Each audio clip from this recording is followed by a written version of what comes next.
Getting ready to step into your career era? Set yourself apart with Adobe Creative Cloud Pro for students. Hone your skills with apps like Photoshop, Illustrator, Premiere Pro, and more, powered with the latest in creative AI. Students save over 55% so you can build a portfolio you're proud of. Launch your future with Adobe Creative Cloud Pro for students. Visit adobe.com/students to learn more. The Fall Line is a true crime podcast covering the coldest cases in the southeastern United States and occasionally beyond. We focus on the missing persons, the unsolved murders, and the unidentified does that don't get media attention.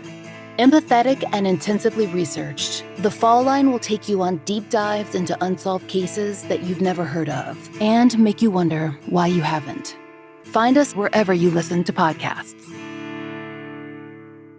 Welcome, my dear friend, to I Talk to Ghosts. Thank you for joining me this evening in the Spirit Parlour. The hour grows late, the air grows heavy, and I have a tarot deck here that is just humming with secrets. Tonight, we're not reaching for gentle wisdom or sweet reassurances from divination. No, tonight, we are calling forth the cards that unsettle us. The ones that make the bravest reader hesitate before turning them over. And before you steel yourself, no, we will not be summoning the death card. That pale figure is far more misunderstood than malevolent. But there are other cards in the deck whose images and meaning linger like footsteps in an empty hallway. Let us draw them now, one by one, and see what shadows rise to meet us. When we're speaking about spooky cards that can be pulled from the tarot deck, a familiar one that could come to mind is the Tower. With its imagery of lightning cleaving the night, stone crumbling, figures plummeting and screaming into the abyss, chaos unleashed, and undoing all of what you thought was solid. There's no bargaining with this card.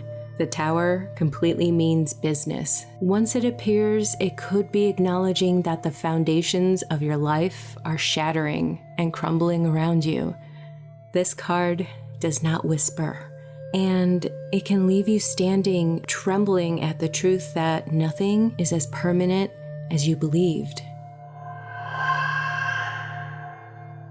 From there, let's talk about the Devil.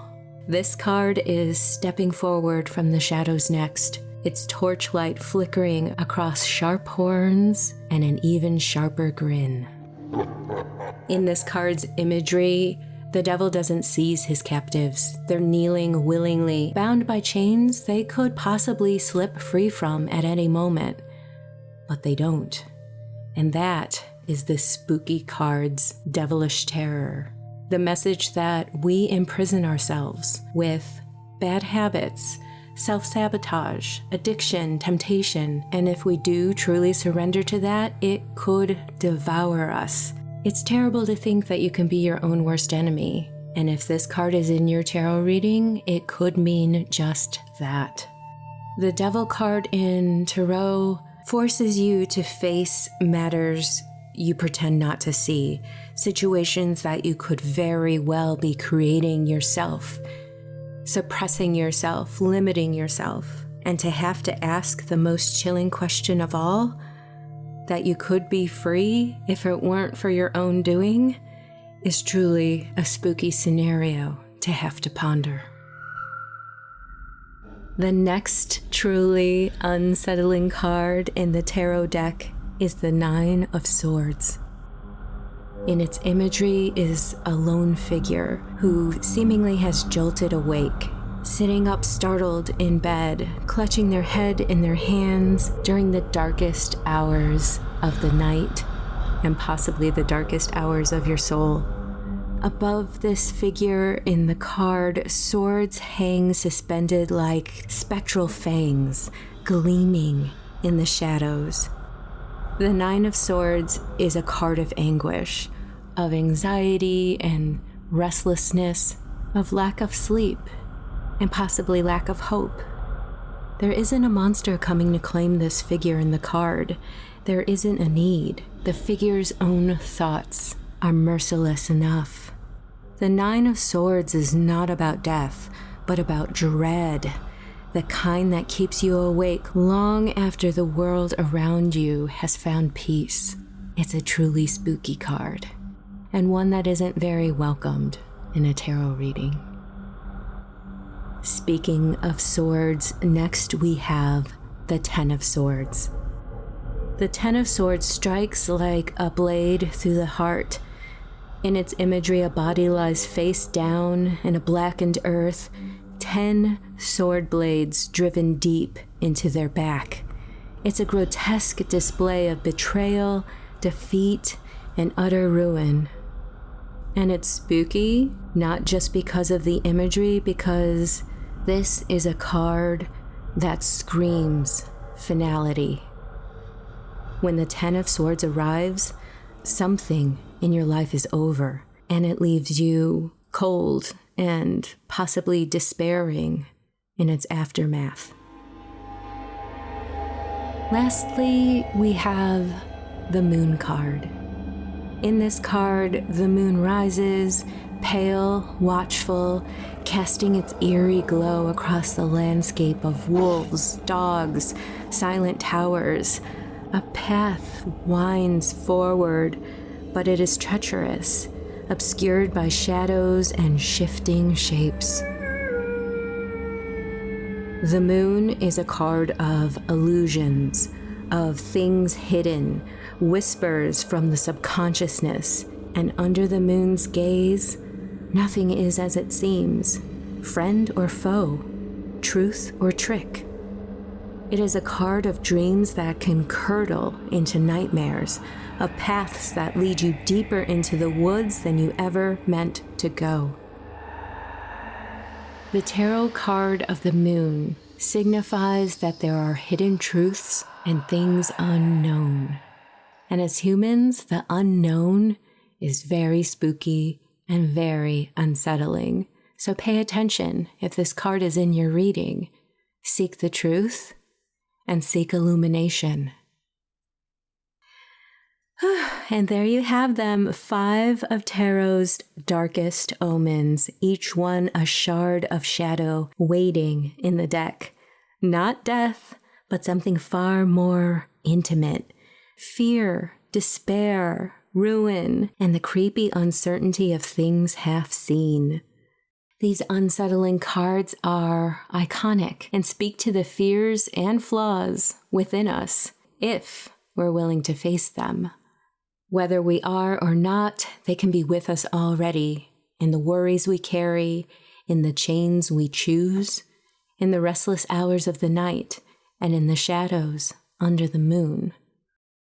So now let me ask you, is there a card that makes your stomach drop when it appears?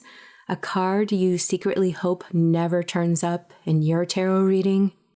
Which one is yours? I would love to know. And if you'd like to go deeper, I've created a set of spooky journal prompts to guide you through the experience of pulling an unsettling card. You'll find the printable waiting for you in the show notes, a link to my Patreon. Consider these journal prompts a little lantern to carry with you into the shadows. Thank you for exploring the dark with me tonight here in the Spirit Parlour. May your candles burn bright.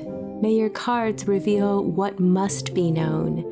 And may the spirits that follow you home be kind ones, even during the spooky season. Take care.